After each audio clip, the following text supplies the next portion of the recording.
Today I will share a story of how the people closest to us can wound us the deepest. When my husband passed away, my son claimed everything he thought was his, by right. The house, the fortune, even my place in it. He looked at me with a chill in his voice and told me I was no longer needed, that it was time for me to leave. I walked away carrying nothing but grief and silence. Yet within 3 days, the same son who cast me aside would be stripped of his certainty.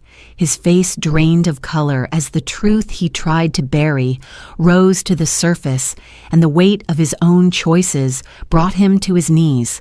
Remember to like and subscribe if you wish to follow more of these grandma life stories.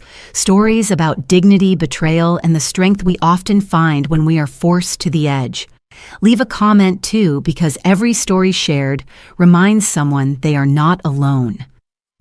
My name is Sarah Whitmore, and I once believed I lived a charmed life in Charleston, South Carolina. Our family home was a proud brick estate near the Ashley River, with rooms dressed in mahogany and oak walls that had absorbed decades of laughter, tension, and silence. My husband William was respected in the world of construction. To the neighbors, he was a builder of dreams, a man who turned blueprints into landmarks. To me, for many years, he was both comfort and cage. William's pride was Ethan, our only son.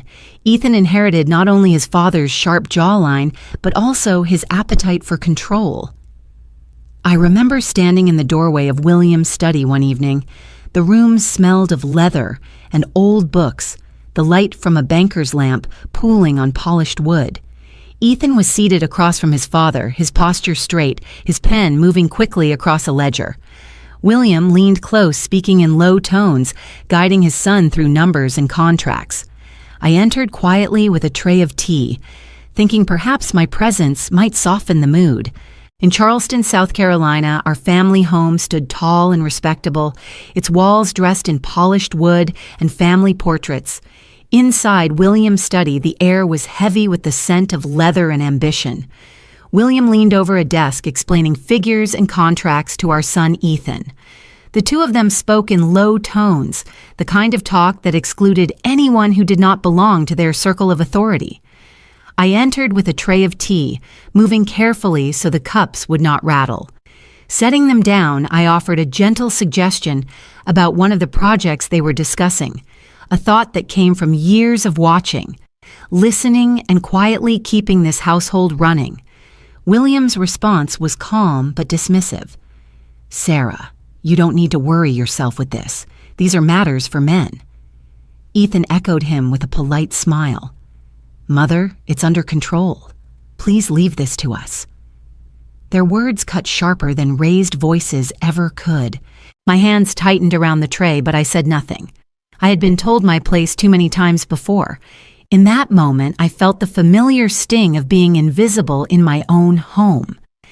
In the corner, Leo sat with his sketchbook balanced on his knees, his pencil moving across the page. Only 12, but already perceptive beyond his years. He looked up, met my eyes, and gave me a quick, secretive wink.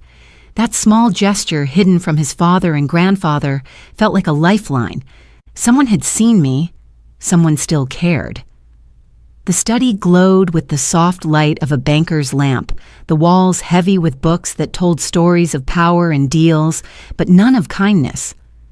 I stood there for a moment longer, holding the weight of silence in my chest, before carrying the empty tray back through the hall. Portraits lined the walls, frozen smiles of a family that seemed perfect from the outside. Yet beneath the surface, cracks were already spreading, waiting for the moment to break wide open. The days that followed the scene in the oak-paneled study moved quickly, almost too quickly for me to catch my breath. Life in our home had always been structured, every detail managed under William's watchful eye, every decision filtered through him and Ethan. Our routines were predictable. Breakfast was at the same time, each morning the newspaper folded neatly beside his coffee cup, his voice already discussing markets and contracts before I had even cleared the dishes. Ethan listened like a soldier in training, repeating phrases, nodding at every word, while I moved quietly in the background, unseen but always keeping things intact. That morning began no differently. William was seated at the head of the table, Ethan to his right, already dressed in a sharp suit, though he had nowhere urgent to be. Claire floated in, perfectly put together, her tone soft, but laced with calculation. She complimented William on his health for a man of his age, sliding her hand briefly on Ethan's shoulder, as though steadying her husband's future through her son. I set down the breakfast tray as I always did, careful with each placement. William spoke with energy, describing a new contract he intended to pursue. His voice filled the room. His authority, even in small moments, drowned out every other sound. I remember the way Ethan's eyes shone, absorbing, mirroring, rehearsing for a role he longed to inherit. I opened my mouth to add a comment, just a thought about the location of the development they discussed, but William brushed it aside with a wave of his hand. Ethan laughed quietly like a junior officer, mocking the suggestion of a recruit. Claire caught my eye and smiled politely, but her glance was heavy with dismissal. I did not expect the silence that followed to be so final. One moment, William's voice was steady, sharp. The next, it broke. His sentence cut short. His hand clutched at his chest. His fork clattered against porcelain. He fell forward onto the table. I rushed to him, calling his name, shaking his arm, but his eyes had already gone dim.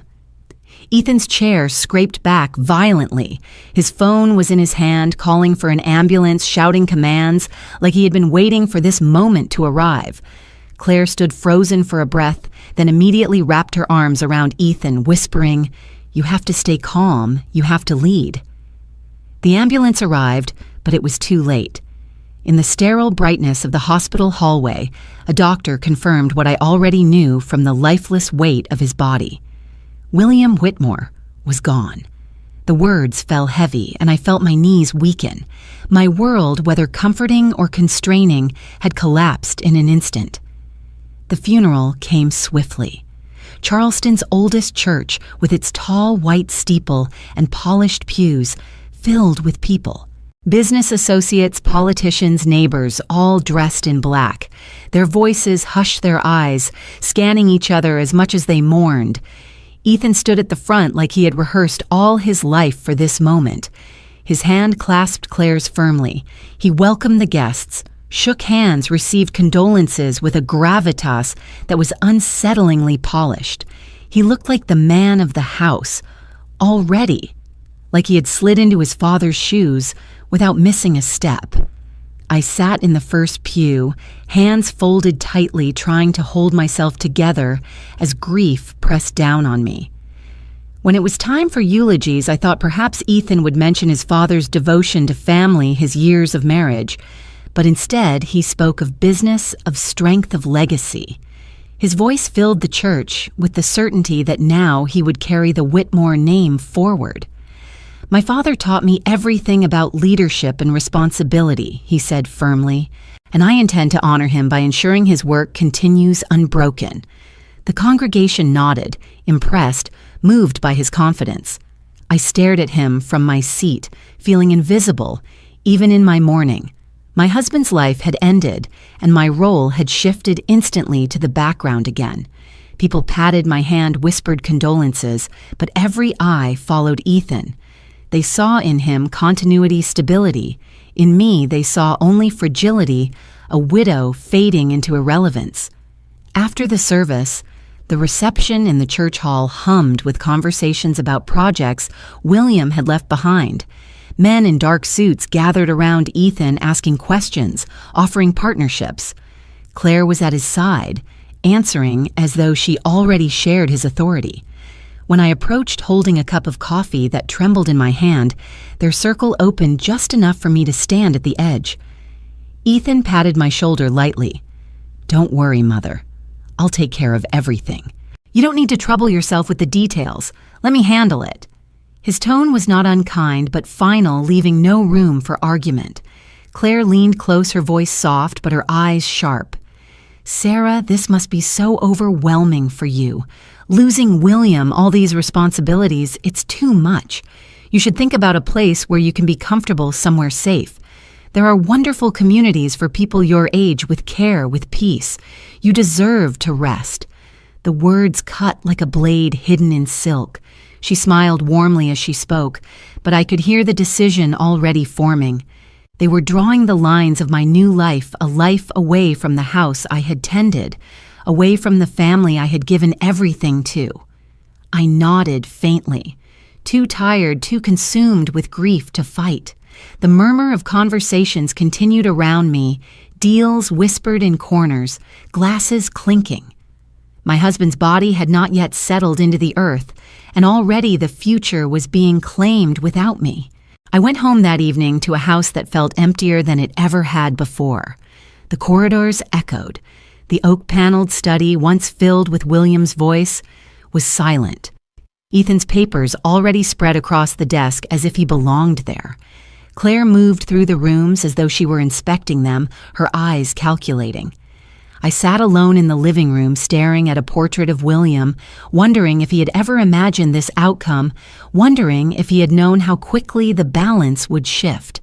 Grief burned inside me, but beneath it something else flickered, a faint awareness that I was being erased, written out of the story I had lived for decades. The funeral had shown me clearly in their eyes Ethan was now everything. I was nothing more than the shadow left behind. And as the night settled over Charleston, I realized that the real battle was just beginning. The days after the funeral moved with a speed I could hardly control. Grief had not yet settled when Ethan and Claire began circling me like hawks around weakened prey. They spoke softly at first. Voices measured their eyes filled with feigned concern. Claire came into the kitchen one evening, her steps quiet, her tone wrapped in sugar. She sat across from me, folded her hands on the table, and said, "Mother, this house is far too big for you now. Every corner holds painful memories. Ethan and I have found a wonderful community just outside the city, a place where you will be safe, cared for, and never alone." I looked at her, my tea cooling in my hands, and felt the words settle like ice. Safe and cared for. She said it like a blessing, but I heard the command beneath it. They had decided my life for me. Ethan entered a moment later, his presence heavy, his voice steady. "Mom, this house represents Dad's legacy. It must be preserved, managed properly. I understand his business. I understand what he built. It's my responsibility to carry it forward." His eyes were sharp, unwavering. He spoke not as a son, but as a man delivering a verdict. I shook my head, disbelief tightening my chest. "Your father wanted me here. This is our home. I kept it running for 40 years. Ethan's smile was tight, controlled. "You don't need to worry about such things anymore. You deserve rest. Let me take care of it. Rest." The word burned. They were not offering me comfort. They were dismissing me, excusing me from my own life. The following week, Ethan insisted I accompany him to meet a lawyer. He said it was only routine papers that needed signing. I went because I trusted that somewhere beneath his cold ambition, he was still my son. The office was downtown Charleston, polished marble floors, certificates lined neatly on the wall. The lawyer greeted Ethan warmly, too warmly, as though they had rehearsed this meeting. We sat at a long oak table. The lawyer opened a folder, his tone official. "According to the most recent will, Mr. Whitmore has left the entire estate, including the family home, and all associated assets to his son, Ethan Whitmore. This ensures smooth management of the business and protection of the Whitmore legacy." The words hit me like a hammer. My hands gripped the chair, my breath caught. That cannot be. "William promised," he showed me. My voice trembled but rose with force. "He would never leave me with nothing." Ethan leaned forward, his jaw tight, his eyes steel. "Mother, Dad knew you never understood his work. You never involved yourself in the business. He trusted me to manage it. It's for the best." I felt my heart pounding against my ribs. "You are twisting his memory. He was strict, yes, but not cruel." Ethan's patience snapped. His tone hardened into something unrecognizable. "Stop living in denial. You were a housewife, nothing more. You don't know what it takes to run what he built. Now it's time for you to step aside." The lawyer looked down at the papers, avoiding my eyes. I realized then that the truth was hidden in plain sight. The signatures looked authentic, the seals intact, but the timing, the secrecy, it reeked of betrayal. I rose from my seat, my chair scraping sharply against the floor. I will not accept this. I am his wife. I was by his side for over 40 years. I carried this family when no one else would. Ethan's voice cut through the air, cold and final. Enough. You will not destroy what I'm protecting. Go home, Mother. Rest. That's all that's left for you. Claire, who had sat silently until now, stood and placed a wad of cash into my hand. Her smile was soft, almost pitying, but her eyes betrayed calculation. This should be enough for you to get settled somewhere new. We'll arrange the rest later. Please don't make this harder than it has to be. The bills crumpled in my palm, burning like coals. They thought they could buy my silence, reduce my life to scraps of paper and a handful of dollars. I looked at Ethan one last time, searching for any trace of the boy I once raised, the boy whose scraped knees I had bandaged, whose fears I had soothed in the dark. But all I saw was a man drunk on power, determined to erase me from the picture of his future. My voice was steady, though my hands shook. You may think you've won today, but truth has a way of returning, no matter how deeply you bury it. Ethan's expression flickered just for a moment before hardening again. He gestured to the door. It's time for you to go. I walked out of that office with the cash still clutched in my hand, my heart heavy, but my mind alive with fury. The city streets blurred as I stepped into the sunlight. Charleston bustled around me, indifferent to my pain, but inside me, something shifted. They believed I was defeated, a widow too weak to fight. They had forgotten who I was, what I had endured. My life had been built on endurance, on holding together the pieces no one else cared to notice, and I would not let this betrayal stand. That day was the first blow the moment I realized my son no longer saw me as mother, but as obstacle. It was the day I understood that love could turn sharp, that blood could betray. And though grief still clung to me, though my hands trembled with loss, a fire had been lit. The drive from the lawyer's office to the place they had chosen for me was silent. Claire sat in the front seat, scrolling on her phone, her face glowing faintly in the screen's light. Ethan kept his eyes fixed on the road, his hands steady on the wheel, never once looking back at me. I sat in the back seat with the crumpled bills still in my hand, staring out at the familiar streets of Charleston. The city looked the same, but for me, everything had changed. When the car finally slowed, I realized where they had brought me. It was not a quiet retirement home by the river, not a community with gardens and soft lights like Claire had promised. It was a roadside motel, its sign half lit, the paint peeling from its doors. The air smelled faintly of mold and cigarettes. The sun set in. A place where no one asked questions and no one cared who you were. Ethan opened the trunk, set my small suitcase on the curb, and straightened his tie. His voice was flat, almost rehearsed. This will be temporary, Mother, until things are settled. You'll be fine here. He didn't wait for an answer. Claire stepped out, heels clicking against the cracked pavement, and pressed the cash further into my hand. Her smile was sharp. Use this for now. We'll be in touch when we've arranged the rest. I opened my mouth to speak, but nothing came out. The words lodged in my throat, strangled by disbelief. They had brought me here not out of care, but out of convenience. My son and his wife had discarded me like unwanted furniture.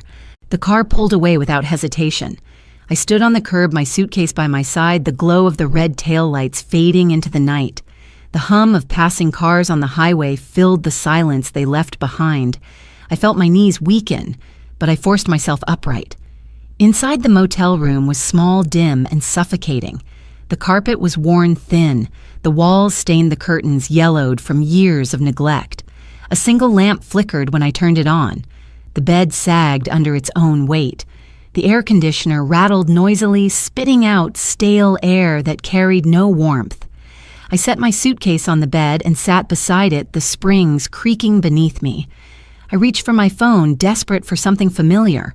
The screen lit up with photos William at the harbor in his younger years, Ethan's graduation day family Christmas mornings, smiles captured in frozen frames. I scrolled through them one by one, and the truth sank in deeper with each image. Those same smiles had now turned into cold dismissal. My own son had looked me in the eye and told me I was nothing. Tears welled, but I refused to let them fall. Instead, I studied those pictures with a steady gaze, searching for the clues I had missed. When had Ethan learned to see me as disposable? When had love been replaced by calculation? Every photo felt like a betrayal, each memory stained by the knowledge of what he had done. I lay back on the bed staring at the ceiling where the paint was cracking and listened to the muffled sounds of strangers through the thin walls. Laughter in one room, an argument in another. It struck me how ordinary their noise was, how indifferent the world remained to my collapse. For hours, I turned those questions over in my mind. My grief had been hijacked by anger. The house I had tended for decades, the family I had given my life to, had been snatched away with forged papers and cold voices. They thought I would wither here, swallowed by silence and despair. They thought I was too weak to rise again. At one point, my phone buzzed with a new message. It was from Ethan. Short, clipped words. "Don't worry. I'll handle things from here. Focus on resting." Resting. That single word repeated again stabbed deeper than any insult. Rest, as though my usefulness had expired, as though my presence in their world was a burden. I stared at the message until my vision blurred. My hand trembled as I deleted it, each press of my finger like cutting a tie. Then I placed the phone face down on the table, refusing to let their voices follow me further into the night. The hours stretched long. I rose, walked to the small window, and pulled back the curtain. Outside, the neon motel sign buzzed weakly, casting fractured light across the parking lot. I could see my reflection faintly in the glass, a widow abandoned standing alone. But in my eyes, behind the hurt, a spark flickered. The betrayal was undeniable, the wound deep. But even as I stood there, I felt something shift inside me. Anger was growing, not the kind that consumed, but the kind that sharpened, the kind that prepared. They believed they had stripped me of everything, but they had underestimated me. I returned to the bed, sat down, and steadied my breathing. The room was cold, the sheets rough, but in that silence I made a vow to myself. This would not be the end of my story. They had written me off, cast me aside, but I was not finished. Not by far. The night closed in around me, the hum of the highway constant, the loneliness pressing. But instead of breaking me, it hardened me. For the first time since William's death, I felt clarity. I was no longer just grieving. I was preparing. That night, the motel room was darker than ever. The thin curtains did little to block the neon glow outside, and the air conditioner rattled on with its lifeless breath. I sat at the edge of the bed, staring at my phone again, the family photos burning holes into my chest. I had been discarded, stripped of dignity, and pushed into silence. My own son had looked me in the eye and told me I was nothing. A soft knock broke through the hum of the highway outside. At first I thought I imagined it. Then it came again, gentle, urgent. I rose cautiously, opened the door, and froze. Grandma Leo whispered, his eyes darting nervously down the walkway of the motel. He slipped inside quickly, clutching something under his jacket. He looked so small, 12 years old, and carrying secrets that no child should bear. "Leo," I whispered, closing the door behind him. "What are you doing here?" "If your parents know I had to," he cut me off, his voice trembling but determined. I heard them. They were in the kitchen after dinner. They said the papers they showed you, they weren't real. They called them drafts and fixes. Dad said no one would question them because the lawyer is his friend. And Mom, she said you'd never fight back. She said you'd just fade away. My chest tightened, rage mingling with grief. They said that Leo nodded quickly, his face pale but his eyes sharp. I swear I heard it. They don't know I was listening. But it's true, Grandma.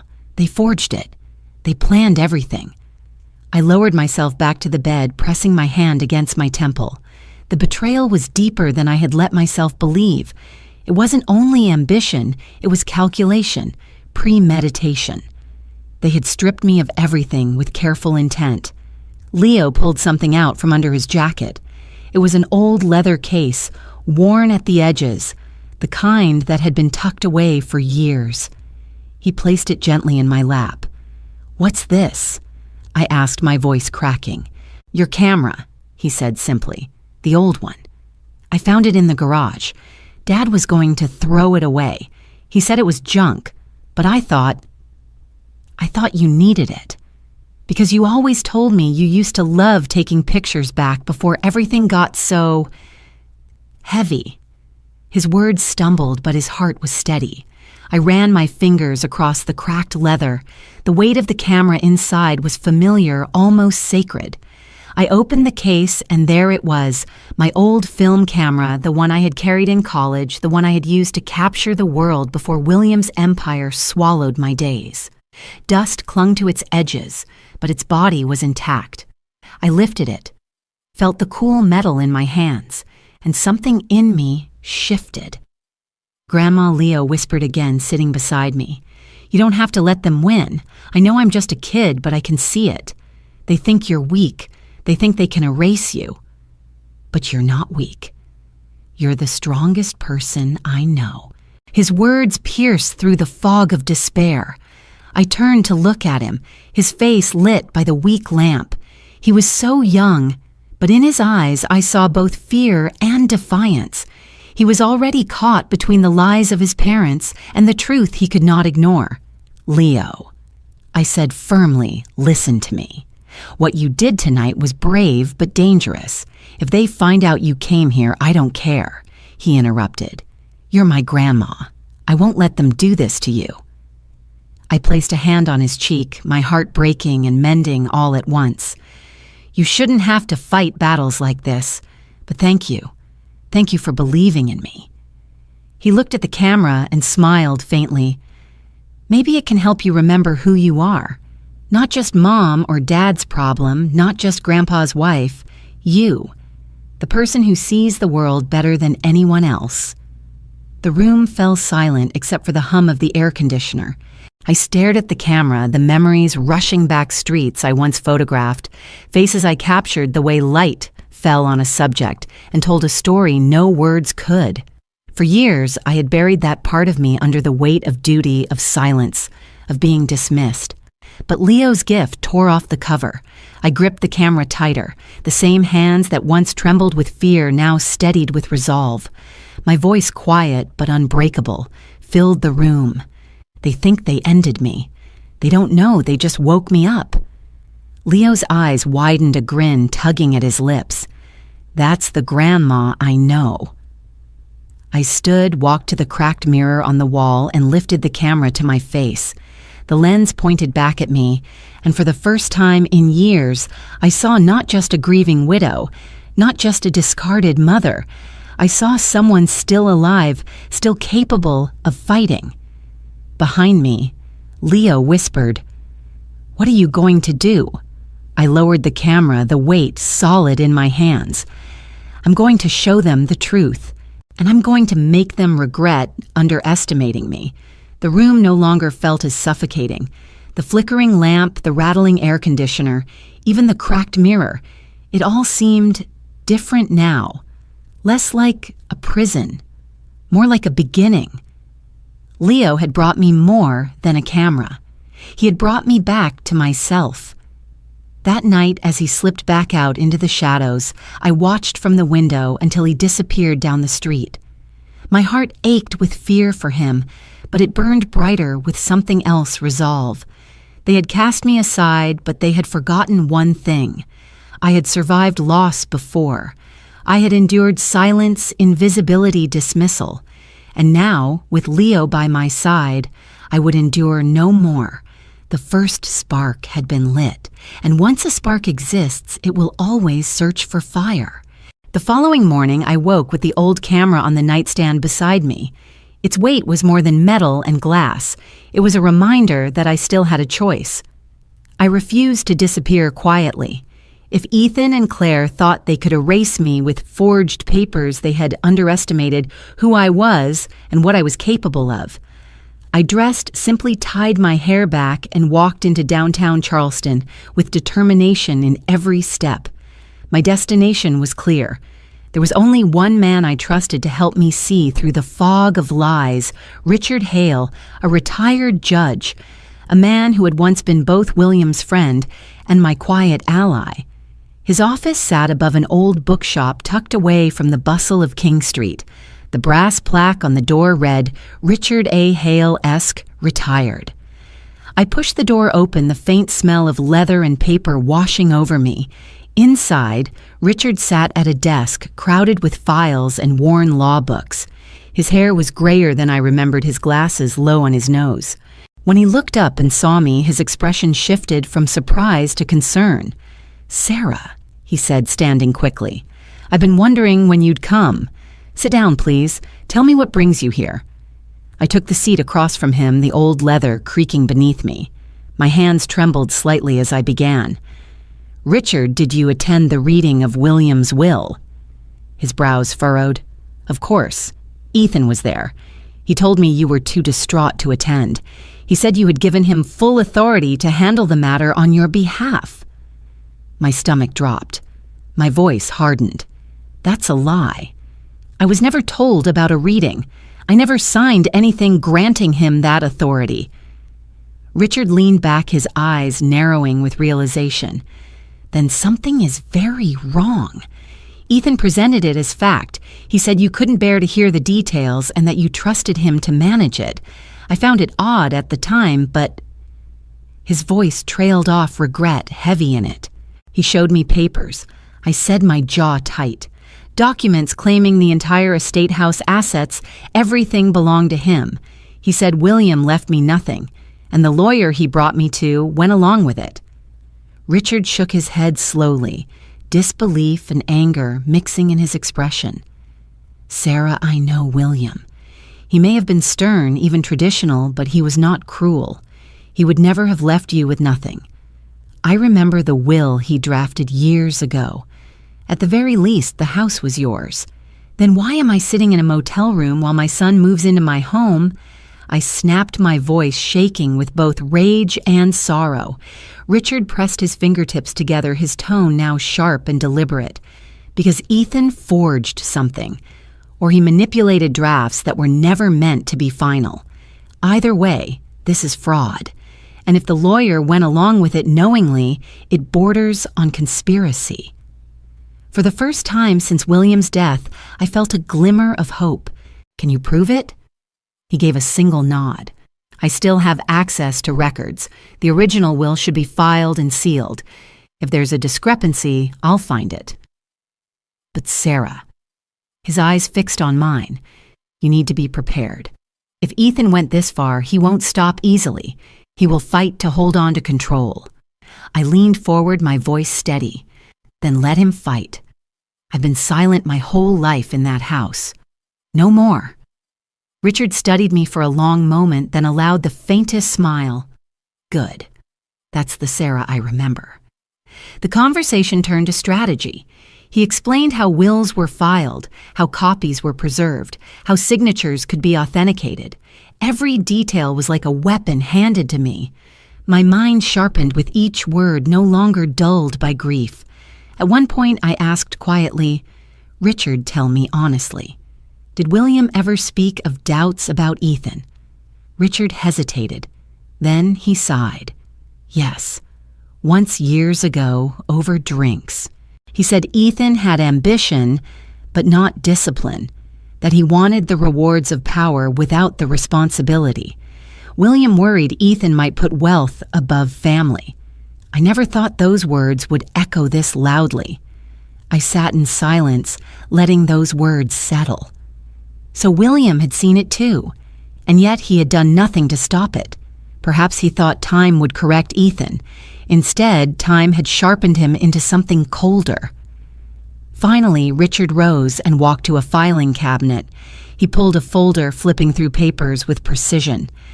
"Give me a day or two. I'll confirm the truth.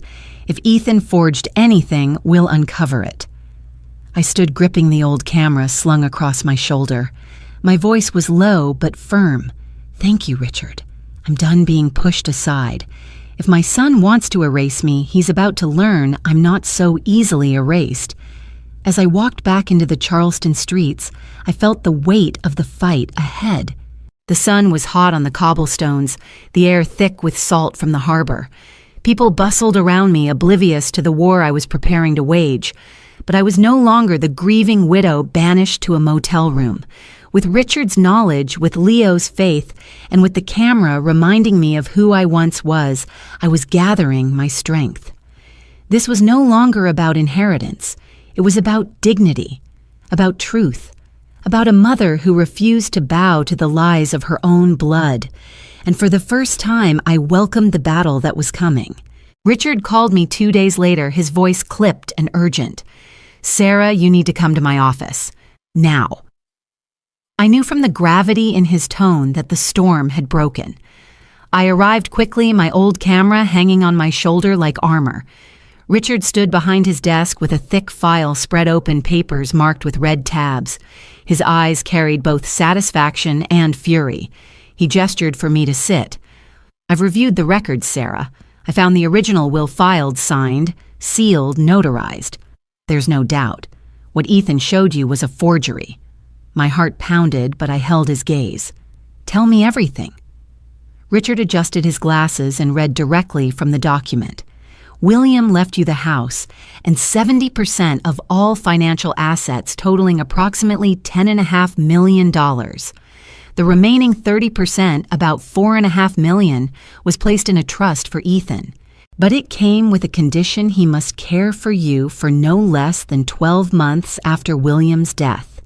If he fails, his share reverts entirely to you." I sat back, the truth cutting sharper than any betrayal I had felt so far. My son hadn't just stolen from me. He had destroyed his own inheritance with his cruelty. He had written his downfall with his own hands. Richard's voice hardened. "By throwing you out, Ethan violated the clause immediately, which means by law he has forfeited his inheritance. All of it belongs to you now." I pressed my palms against the desk, steadying myself. He used forged papers to drive me away, to strip me of everything. He betrayed his own father's wishes. Richard nodded. "It's fraud, plain and simple. And now, Sarah, you hold the truth. But you need to decide how to use it. Do you want me to call him in? Do you want this revealed in court?" My voice was steady, sharper than I thought possible. "I want him to face what he's done. He thought I was weak. I want him to hear every word of that will." Richard leaned forward. "Then we'll arrange it. He won't be able to hide behind lies anymore." The next afternoon, Richard summoned Ethan to his office under the pretense of discussing formal estate matters. I was already there when Ethan walked in, Claire close behind him. Ethan looked surprised to see me, then quickly masked it with a smirk. "Mother," he said smoothly, "I didn't expect you here. Have you reconsidered your position? It would be wise to let me handle these matters. This is bigger than you realize." I didn't move. "Sit down, Ethan. You're about to realize how big it really is." Richard cleared his throat, lifting the sealed document from the folder. "Mr. Whitmore, this is the official will of your late father, signed 6 months before his passing.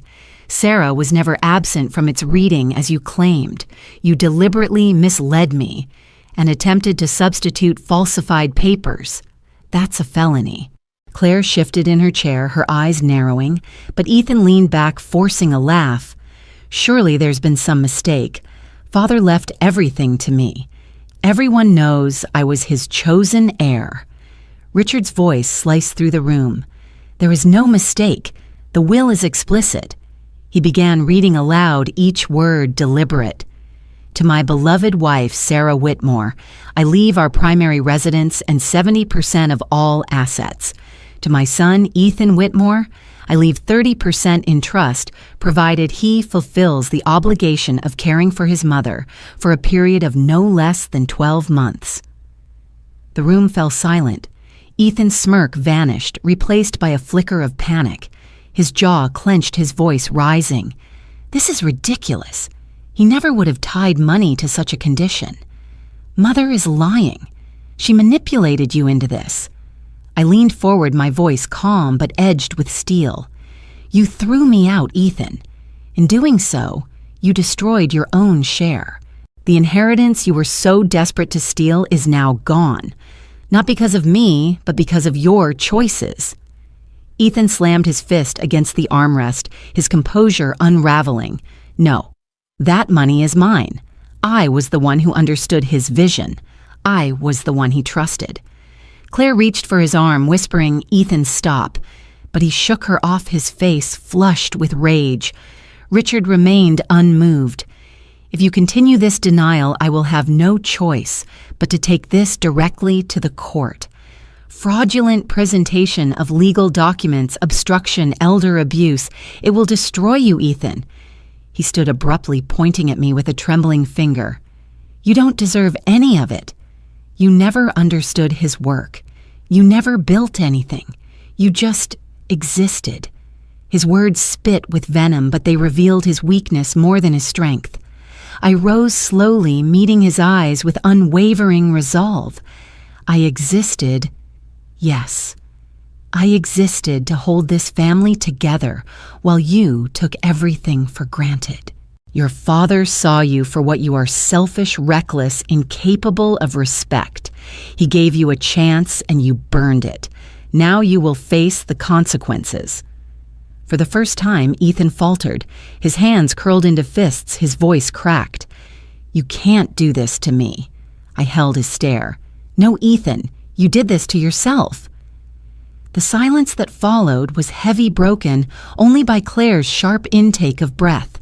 She looked at me, her eyes cold but calculating. So what now? You plan to drag this family name through the courts? You'll ruin everything William built. Richard cut in before I could answer. What William built was meant to provide for his wife and ensure his son honored her. Ethan has done neither. This is no longer about preserving a name. It's about enforcing the law. Ethan collapsed back into his chair, the fight draining from him. But the anger in his eyes told me the battle was far from over. He would not surrender quietly. He would scheme again. Strike again. But in that moment, I held the truth. For the first time since William's death, I felt the ground steady beneath my feet. Ethan had tried to erase me with lies. Instead, his lies had erased him. The court hearing came faster than I expected. Richard had filed the petition, and within days the judge ordered all assets temporarily frozen until the authenticity of William's will could be verified. For the first time, Ethan and Claire were forced to face a world where their hands could not reach freely into accounts and estates. But they were prepared. They stormed into the fight with a team of expensive attorneys, sharp suits, colder eyes, men and women trained to twist words until truth bent into lies. They argued that I was unstable, that grief had shattered my judgment, that Ethan had stepped up as the responsible heir because I was incapable of rational thought. The newspapers picked it up. Suddenly, my name was splashed across headlines: wealthy widow losing grip, family at war over millions, reporters camped near the courthouse. And Claire, smooth, polished, Claire knew exactly how to play her part. She gave carefully rehearsed statements about how concerned she was for my well-being. She's confused. Claire told the cameras, her voice honeyed but cutting. We just want her to have a safe, comfortable environment. Ethan has sacrificed everything to honor his father's vision. But Sarah, she isn't herself anymore. I sat in my motel room reading those words in print, my jaw locked tight. They were painting me as senile, a woman slipping into delusion, when in reality, I had never been more awake. Richard slammed the paper onto the table in his office. They're playing the public opinion game. They want to weaken your credibility before the trial, but Sarah, we will counter this. We will not let them dictate the narrative. My voice was firm. They can try to strip me of dignity, but they won't strip me of the truth. Let them spread their lies. When the evidence speaks, it will be louder than all their noise. Still, the pressure weighed heavily.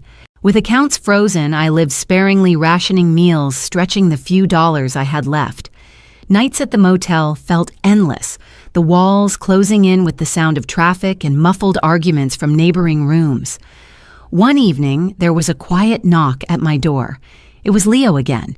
His hair was tousled from sneaking out his sneakers, damp from the rain. He slipped inside quickly, clutching a small bag. "Grandma," he whispered, setting the bag down. "I brought you some food, and—" I heard them again. I pulled him into the dim light. "Leo, you shouldn't keep coming here. If they find out, I couldn't just stay silent," he insisted, his eyes burning. They were talking in the living room. Dad told Mom that if the court rules against him, he'll appeal for years, drag it out until you're broke or too tired to keep fighting. And Mom, she said maybe if they pushed harder with the story about you being confused, the judge would force you into guardianship. She said once you were declared incompetent, they could control everything legally. My blood ran cold. Guardianship, the cruelest twist, to declare me unfit to cage me legally in the very life I had built. Leo clenched his fists. "They think no one hears them, but I do, and I swear, Grandma, I won't let them win." I placed both hands on his shoulders, steadying him. "Leo, listen to me.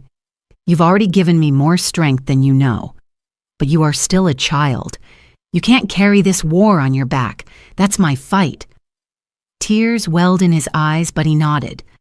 "Then promise me you won't give up." I bent forward, pressing my forehead against his. "I promise. They may drag my name through the mud, but they will never bury the truth." The next week in court, their lawyers unleashed their strategy.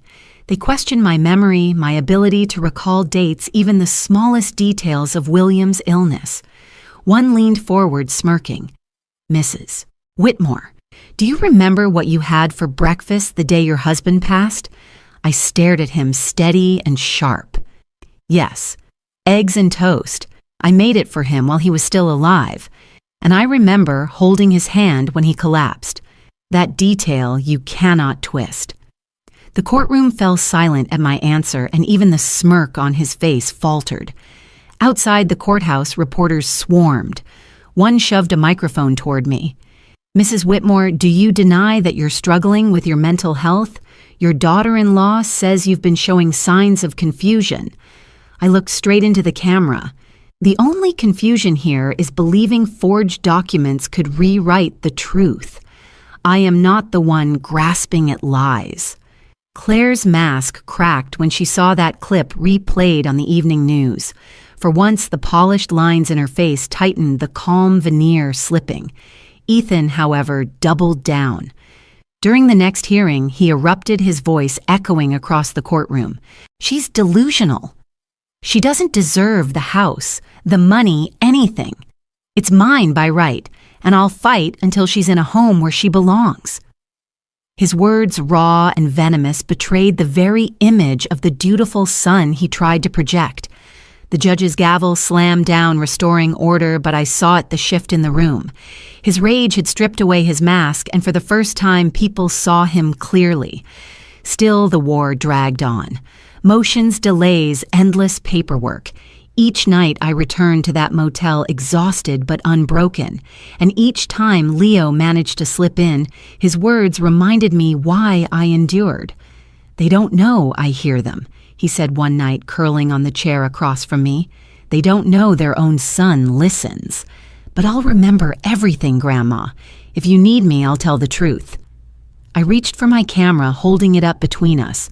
"This lens doesn't lie, Leo, and neither will you. One day, your words may matter more than anything." The battle lines were drawn. Ethan and Claire thought they could smear me, drag me through courts, and break me down. Instead, they had awakened something stronger, my resolve, my clarity, and the quiet strength of a boy who saw through their lies. The courtroom war was only beginning, but they had already underestimated the one weapon they couldn't defeat truth carried in the voice of the silenced rising at last.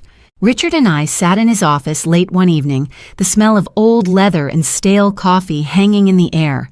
He had papers scattered across his desk, each marked with sticky notes and red ink. I had seen him serious before, but never like this. His jaw was tight, his voice sharper than I remembered. "Sarah," he said, pushing a file toward me, "you asked me to dig deeper into William's business dealings. What I've found is not just questionable, it's damning."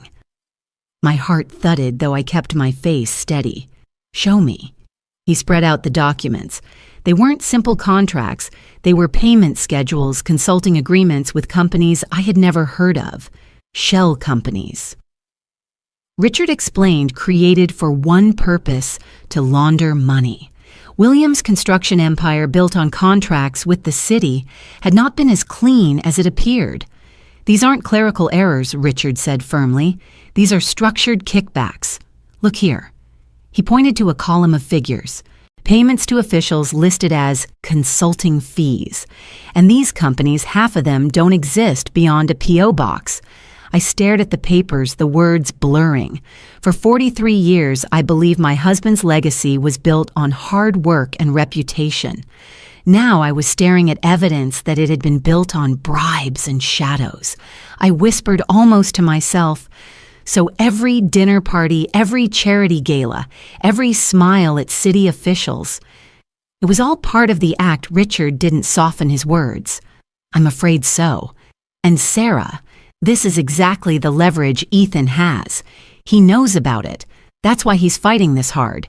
He's not just greedy, he's protecting himself, because if these records surface, the entire estate could be seized as proceeds of crime." My hands tightened around the edge of the desk.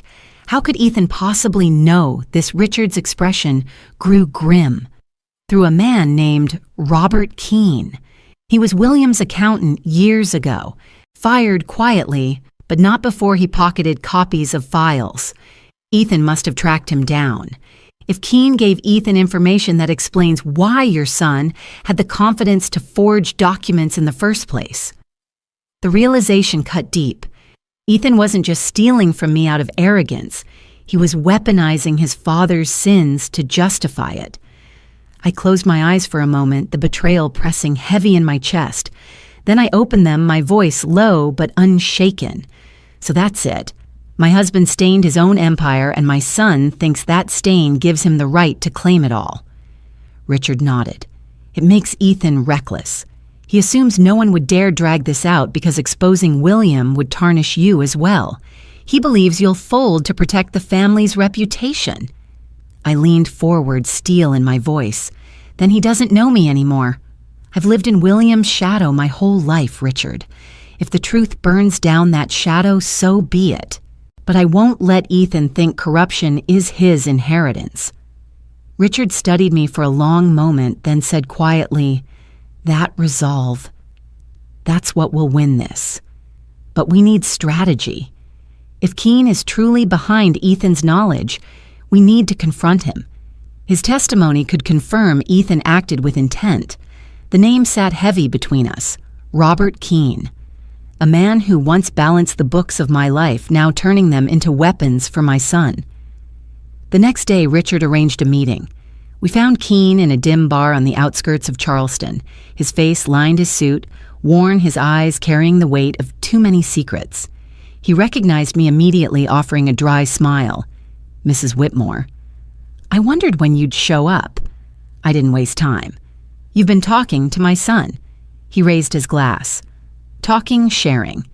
Ethan paid well for information that was collecting dust anyway. "Why shouldn't I make use of what I know?" Richard cut in voice sharp. "What you did was illegal, Keene. Those files were confidential." Keene shrugged. "Illegal. So was half the money your friend William moved around. Let's not pretend he was a saint." His words sliced deeper than I expected, but I held my ground. "You gave my son a weapon. He used it to throw me out of my own home." Keene's eyes flickered with something close to guilt, but it vanished quickly. "Ethan believes he's saving the empire.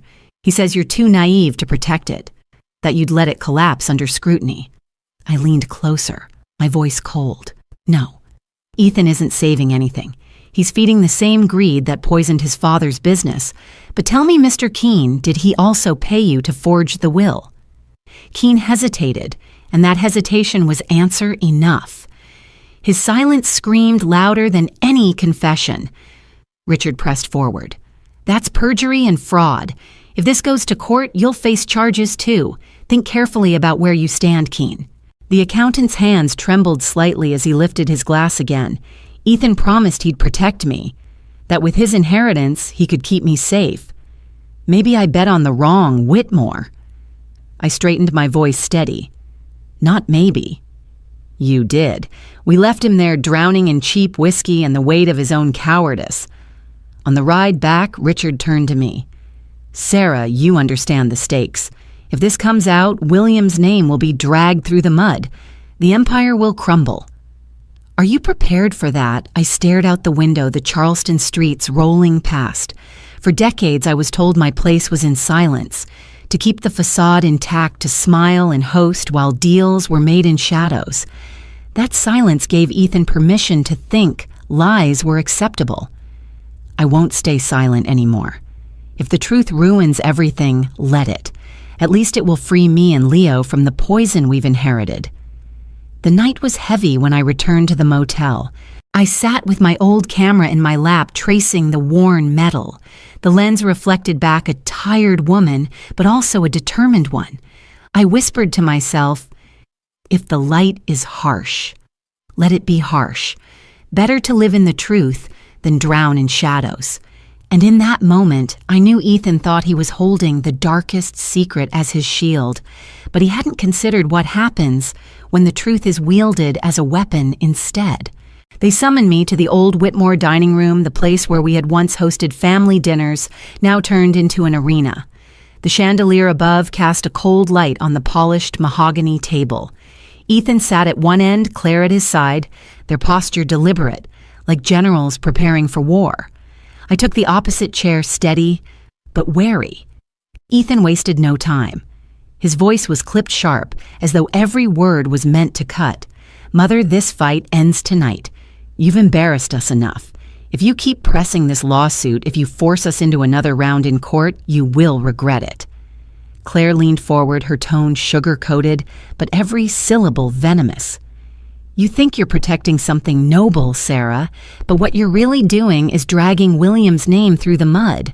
Do you want the world to know what kind of man your husband truly was? Do you want Leo growing up with the shame of being the grandson of a criminal? My breath caught, but I kept my gaze locked on them. So this is your plan. Blackmail your own mother into silence. Threaten me with the sins of a man who can no longer defend himself. Ethan's fist slammed the table, rattling the silver tray between us. His eyes burned with contempt. Don't act surprised. You always knew you weren't part of his world. You stayed in the kitchen in the shadows while he built the empire. Now you want to claim it as if you earned it. You didn't. You never did. The sting of his words was worse than any blow. I steadied my voice, cold and deliberate. I stood by him for 43 years. I kept this family alive when he worked late nights. I raised you. And this house, this so-called empire, was built on sacrifices you never saw. Claire's lips curled into a smirk. Sacrifices don't pay bills. Sacrifices don't protect reputations. Listen carefully, Sarah. If you don't walk away from this case, we will open every file, every dirty deal William made. The city will swarm with reporters. The FBI will come. The entire estate will be seized. You'll be left with nothing, not even your dignity. And Leo. He'll grow up as the boy branded by his grandfather's disgrace. For a moment, the room fell silent except for the ticking of the grandfather clock in the hall. My chest tightened. Their cruelty wasn't careless. It was calculated, aimed straight at my deepest wound, my grandson. I said quietly, "You'd risk destroying everything just to stop me." Ethan leaned in his face, inches from mine, his voice like ice. "Better for us to scorch the earth than let you hold any part of it. Do you want Leo's friends whispering that his family fortune came from bribes and lies? Do you want him bullied at school, branded forever? You think you're protecting him, but you're condemning him. I felt the blood drain from my face, but I didn't look away. My mind spun, every instinct pulling me towards silence, towards surrender. For a split second, I imagined headlines FBI raids Leo, shrinking under the weight of humiliation he never deserved. Claire's voice slid in like a blade. Take the offer, Sarah. Step aside. We'll give you a stipend, a small house enough to live quietly. No lawsuits, no exposure, no disgrace. Or she paused, savoring the cruelty you can keep fighting, and you'll watch Williams name your name, even Leo's reduced to ash. The words hit me in waves. I had been called useless, cast aside, exiled from my own home. But this was different. This was war, and they knew exactly where to strike. I rose slowly from the chair, forcing myself to meet Ethan's glare head on. My voice was low, steady, almost a whisper. You think fear will break me, but you've mistaken my silence for weakness all my life. You don't understand what happens when silence turns into resolve. Ethan sneered, but his eyes flickered, a trace of unease breaking through his anger. Claire reached out, gripping his arm, her nails digging into his sleeve. Choose wisely, she said, her smile sharp and cold. You have until the next hearing. End this or we end you. I walked out of the dining room without another word, my heart pounding like a drum of war. Behind me, their voices rose in whispers, plotting, calculating. They believed they had cornered me, that by wielding William's sins as a weapon, they had finally forced me into surrender. But as the heavy door closed, I knew something had shifted. Yes, they had struck at my weakest point. Yes, they had forced me to stare down the truth I didn't want to see. But they had also revealed their greatest fear, exposure. And fear, once revealed, is a weapon I could use. I stepped into the night air, the chill biting at my skin. The storm inside me had hardened into something sharper. I whispered to myself, they want me broken, but I am not the one who will fall to my knees. The motel room was quiet, the kind of silence that presses on your chest like weight. I sat on the narrow bed with the lamp casting a dull glow over the chipped nightstand. In my hands was the old camera Leo had saved for me. Its surface was scratched, the metal edges dulled by time, but it was mine. I ran a cloth across it slowly, as though each motion could wipe away not just the dust, but the years I had abandoned myself. When I pressed the shutter, even without film, it clicked with a sound that pierced the silence.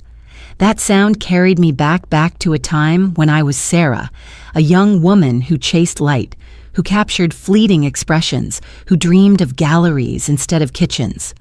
I remembered late afternoons in Charleston sneaking to the waterfront with the camera William once called a childish distraction. His words had stung, but I let them bury my passion. I had folded up my ambitions like old photographs and stored them away unseen so he could build his empire without distraction. Looking at that camera now, I saw it clearly. William had built walls of wealth, but in the process, he had entombed the person I once was. And Ethan, my own son, was ready to keep building those same walls, higher and harder around Leo. If I allowed this to continue, Leo would inherit not just money, but the poison of control and silence. I stood and paced the small room. The carpet was stained, the wallpaper peeling, but the space felt like a crucible. My mind replayed Ethan's words, sharp as blades. You were never part of it. You don't understand. You never mattered. His voice collided with Claire's sweet cruelty. Do you want Leo to live with shame? I gripped the camera tighter, my knuckles white. No, I whispered aloud, startling myself. I will not let him live with shame. Not mine, not William's, not Ethan's. I pulled open my suitcase, rifling through the few things I had left. Among the clothes and photographs, I found a stack of old Prince images from my youth. A little boy laughing with his ice cream dripping down his chin. A street musician in Savannah, his trumpet raised to the sky. A woman sitting alone on a bench, eyes lost in thought, sunlight streaking across her hair. They were raw, imperfect, but alive. I spread them across the bed, my heart pounding. These pictures reminded me that I had once known how to see people as they truly were beyond masks and facades. William had chosen masks. Ethan had perfected them. Claire wore hers like armor. But Leo still had a chance to be seen, to be free. The choice became painfully clear. If I surrendered, if I accepted their hush money and their threats, Leo would learn the same lesson I had swallowed, that silence was survival, that dreams were expendable, that lies could bury truth. He would grow up with their voices shaping him into the next cold air of a poisoned legacy. I sank back onto the bed, clutching one photograph, a self-portrait from my early 20s. My face was lit by natural light, no makeup, no performance, just a girl daring to be seen. Tears welled up as I realized how far I had wandered from that girl. But anger steadied me. I had lost her once. I would not lose Leo, too. I spoke into the room, my voice firmer with each word. This fight isn't about the house. It isn't about the money. It's about breaking the chain, about making sure Leo knows love is not a transaction. Dignity is not negotiable, and silence is not survival. He deserves better. My phone buzzed on the nightstand. A message from Ethan. Short, brutal, think about what you're doing. This ends with you humiliated. I stared at the words until the screen went dark. I whispered back to the empty room, no, son, it ends with you exposed. I tucked the camera into my bag as if preparing a weapon. Tomorrow, I would meet Richard again. Tomorrow, I would tell him I wasn't after wealth anymore. My strategy had shifted. I wanted to protect Leo, to secure his freedom even if it meant sacrificing every dollar of the fortune. The night stretched long, but I didn't sleep. I sat with the photographs spread around me like allies. Each image reminded me of a truth I had once known, but forgotten light always finds its way through cracks, even in the darkest rooms, even through stained motel curtains. By dawn, the decision was carved into me like stone. I would not fold. I would not yield. If Ethan wanted the estate, he could choke on it. I would demand custody of Leo not as a bargaining chip, but as salvation. I would fight with the only weapon they could not counterfeit the truth of who I was when I stopped being afraid. The sun broke through the thin curtains, a sharp beam falling across the bed. I lifted the camera, aimed it at the light, and pressed the shutter. The click echoed like a vow. That morning, I wasn't the woman they thought they had cornered. I was something far more dangerous to them. I was free. I walked into Richard's office just after sunrise. The air was crisp, the kind of morning that strips away hesitation. Richard was already at his desk, papers stacked in precise piles, his glasses low on his nose. He looked up, concern written in the deep lines around his eyes. "Sarah," he said, gesturing me to sit, "you look like you've already made a decision." "I have," I told him, lowering myself into the chair across from him. My voice carried none of the trembling it had before. "I don't want the estate. I don't want the money. They can have it all. But Leo stays with me. I'm not here to bargain for wealth. I'm here to fight for his future." Richard leaned back silent for a moment, studying me, as if weighing the steel in my words. Finally, he nodded. "That changes everything. You're not after financial control anymore. You're after custody. That puts Ethan and Claire under a different kind of scrutiny." I clasped my hands tightly in my lap. They forged legal documents. They defrauded me. Ethan called me useless. Claire treated me like baggage. If they can discard me, what will they do to Leo when he becomes inconvenient? I won't let him inherit their poison. Richard pushed his chair closer, lowering his voice. "Custody battles aren't simple, Sarah. The court will want proof that Ethan is unfit. We can start with the fraud. The fake will the lies to the lawyer the way they left you stranded. It's evidence of reckless judgment, and it goes directly to his character as a parent." I nodded, breathing deeply. He showed his true self when he told me I was nothing. If he could say that to me, the mother who raised him, he'll say worse to his own son one day. I won't wait for Leo to suffer what I did. Richard tapped a folder on his desk. I still have copies of William's original will, and I have the reports from our investigation. Ethan's ties to that old accountant, the shady channels he used to learn about William's dealings. If we present this, the judge will see a man willing to deceive, manipulate, and gamble with his own family's legacy. That is not the profile of a fit parent. I stared at the neat folder, my reflection faint in the glossy cover. This wasn't about numbers anymore. It was about a boy who had slipped me his savings in a brown envelope whispering, "I believe in you." That faith was worth more than every dollar they had stolen. "What do we do first?" I asked. Richard leaned forward, his tone deliberate, almost like a chess master explaining the final moves. "We file for emergency guardianship. We argue Ethan's actions prove he cannot be trusted with legal authority over anyone, let alone a child. Once that's in place, we press for full custody. It will rattle them, Sarah. It will force their hand." I thought of Ethan's face when he threatened me with disgrace, of Claire's voice dripping with poison telling me to step aside. They had no idea that the inheritance was no longer the battlefield. I was shifting the board beneath their feet. "I'm ready," I said simply. Richard studied me again, his eyes narrowing, then softening. "You've changed," he murmured. I met his gaze steady. "No, I've remembered who I was before they told me to forget, and I'm not forgetting again." The office filled with silence, but it wasn't heavy.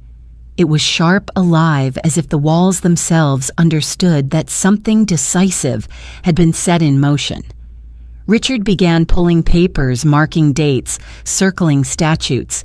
He moved with precision, and I felt like I was watching the gears of justice begin to grind forward. As he worked, he asked, "Do you understand what this means?" "Sarah?" "You're not just taking their money away, you're stripping Ethan of his role as a father." I pressed my palm against the cool wood of his desk. He stripped himself of that when he chose deceit over decency. "I'm only making it official." Richard paused, looking almost proud. "Then let's play the final game. And this time, Sarah, you hold the winning piece." I stood, the weight of fear finally lifting from my shoulders. The decision was no longer abstract, it was strategy, action momentum. For the first time since William's death, I felt not like a widow or a victim, but like a woman taking back her place on the board. As I left Richard's office clutching the folder that held the truth, I knew Ethan and Claire would come at me harder than ever. They would sneer, threaten, manipulate. But none of it mattered now. The house, the fortune, the empire William built, it could all turn to dust. Leo was the only inheritance worth fighting for, and this time I wasn't just fighting. I was ready to win.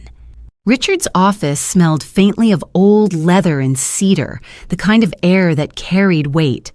The blinds were drawn just enough to let in a sharp line of sunlight across the polished table. Ethan and Claire sat opposite me, their posture stiff, their eyes darting toward the stack of folders Richard had prepared.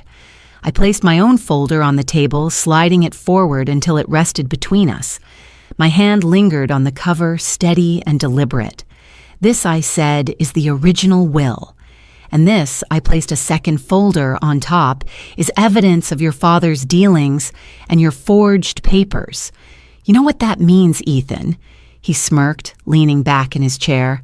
"You're bluffing." I opened the folder without another word. The neat handwriting of William Whitmore stared up from the page, signed Notarized Witnessed. Richard adjusted his glasses and cleared his throat, his voice even as he read the key passage.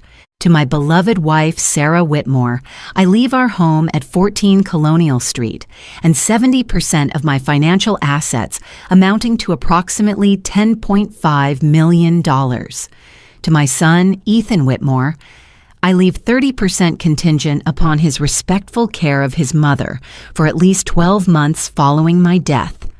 The room went still. Ethan's jaw twitched. Claire's hands, perfectly manicured, tightened on her lap. Contingent, I repeated softly. Do you know what that word means, Ethan? It means your share depended on how you treated me. Instead, you forged documents, drove me out, and left me in a cheap motel with nothing but a handful of bills. You didn't just fail your father's condition, you destroyed it yourself. Ethan's face reddened, his composure unraveling. He slammed his fist on the table. That's not fair. I carried his legacy, you carried greed, I cut in. My voice didn't rise, but the air around us seemed to sharpen. You saw your father's empire as a throne, not as a responsibility. You wanted control, not care. Claire leaned forward, her tone carefully measured. Sarah, dragging this through court, will ruin everyone. Think of the headlines. Think of Leo. Do you want him growing up with this scandal hanging over him? I turned my gaze to her, cold but calm. Do not use Leo as a shield. I know what you've whispered when you thought he wasn't listening. He told me. You wanted to discard me the way you would discard anyone who didn't serve your plans. But Leo is not yours to manipulate. Ethan sneered, his words bitter. You think you can just strip me of everything? I'm his father. I leaned forward, my palms flat on the table, my voice low and deliberate. Yes, you're his father. And that is exactly why you will give me custody. Because if this goes to court, every detail of your fraud will surface. The forged documents, the lies to Fitzgerald, the threats you made to silence me.